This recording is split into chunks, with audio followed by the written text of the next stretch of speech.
Hey guys, it's Tiny Tom Logan back with another video for you. Bit of a blast from the past. The NurburgRig keeps getting brought up in conversation on YouTube and on the Facebook page because I'm kind of thinking about doing a refresh of the rig. So I thought for the new people out there that don't know what it is, or even for those regulars that haven't seen it for ages, I thought I'd give you a little bit of a refresher. So, rig itself, it's a custom Bitphoenix Shinobi. Just something that I knocked up a little while ago, although it took me a lot longer than it should have done. Well, let me just turn it on so we can see. In fact, if I turn the lights off,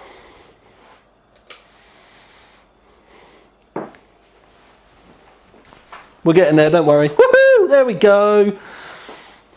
Right. So that is the rig, all lit up. It's a Bitphoenix Shinobi, which I have. If I just take the camera off quickly, I will show you. It's easier. Are we going to be able to see it today? Or you can just see the carbon. There we go. Get it in the right light. I put carbon all the way down the front. And it's all over the roof as well. Like I said, if you get it in the right light. Are we going to see it today? No. Right. So we got carbon all the way down the front and the roof. Inside, I put a plate which is slipped. It needs sticking back up again. It's just moved a little bit. I need to kind of like change the filming and redo that. We've got a false floor in the bottom. Again, you can see the carbon. Power supply is massive overkill for what's in it, but it's a Be Quiet 850 watt, which will, if I do change it, it will be getting changed out. Water cooling, XSPC RX240 in the front, but I've got a Bay Res, and that was my doorbell by the way. I've got a Bay Res in the front, and it's the XSPC 750 litre an hour one with Mayhem's pastel, and the pastel blue is meant to match our website colours, and it is near as damn it right. XSPC Brasa CPU blocks. It was built a little while ago. Just to show you how long ago it was, we're running a Gigabyte P67 UD7 because it has been built up and everything for quite a while. Graphics card has changed recently, which is why we've got an odd green cable in here because I couldn't find a white one to fit. These are Bitphoenix extensions. And the graphics card in there at the moment is a GTX 670. This may end up staying in for the revision. Fans all around. We've got 140mm Bitphoenix. These are the quiet ones. These aren't the like the super ones that they released later on, like the Pros or whatever they were called. They're the original ones. They are really quiet, but again, they don't really move much air. They're blue LEDs, believe it or not. There's a 120 in the back, and then push-pull and a radiator in the front, and you can see all the hosing and stuff in there. Right, the memory in it, we've got 8GB of Corsair White Vengeance. If I do an update, I don't know whether I'll end up putting a Corsair power supply in or whether I'll use a white NZXT. I've not really made my mind up yet. CPU is running at 5GB and kept relatively cool. It stays around the high 60s mark. Now you might think that's high for water cooling, but the fans are on mega low, don't make hardly any noise, so 70 degrees was the temperature that I'm perfectly happy with. Something that we can't really see in the video, let me have a look, see now. Now the Bitphoenix logo underneath does light up. It lights up a lot more to the eye. It should be brighter, but I've never ever got round to putting a proper LED in there, but you can see the kind of light effect that you get. And this, it actually looks good in this light, is the logo that Alan designed for me. At the time, Alan was working in Maplins. He's now left his job and does web design and graphic design full time. So I feel quite proud about this. But yeah, Alan's, he went to all that effort. He also did the intro that I will use at the beginning. I'm going to find it out, I'm going to use the intro. But anyway, he designed this. But what we're going to do the reason for the video is I am considering doing a massive update on this and redoing it. So what we're going to do is, I've got some mates round. We've got the two sisters here, Steve and Simon, and we're going to have a little bit of a race off. And I'm just going to post up some footage of me versus them racing. And I just thought it'd be a nice way, because I've never done a proper video of me caning it yet. So it might take me a little while to get this sorted out, but I'm going to try and cut in from me sat in the wheel. Because, oh yeah, some of you might not actually know. Let me start the video and I'll move the camera so you can see the actual racing set up properly. Right then, other end of the rig. I've got a play seat Evolution, which the wheel, the pedals and the gearbox is Logitech G27. That's one of my Yamaha 24-inch. I can never remember the names of them. Let me go and have a look. E2473 HDS. Woohoo! So yeah, that's on the front. And then the speakers, which you can see down here, that's Logitech. Oh, wash my mouth out with soap. Even bleach. They're Corsair SB2500s, and then just there, that's where I've got the control poddy thing for it. So what we're going to try and do is find a good position where you can see us gaming, so that you can see us doing all the wheeling and the pedals and shit. And we're going to try and cut between that footage and footage recording straight from the screen. I don't know how well this is going to work, so don't be surprised if you only see one lot, but we'll try. Anyway, quite a way in, we will finally get to see me hooning round some tracks, yeah? She goes, Simon! I was like, yes. Oh, it's Simon, yeah. That's so going in. Right then, I've put the microphone down here. It's kind of attached to the speaker cable, which I do need to turn up when I finish talking to you lot, actually. In fact, I'm going to hit that for fraps now. We put it down here because we're going to try and cut between the two. And yeah, I'm just going to try and do some games now, because I start to feel like I'm a little bit special.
now on to Steve-O with the same car.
Now it's Simon's turn.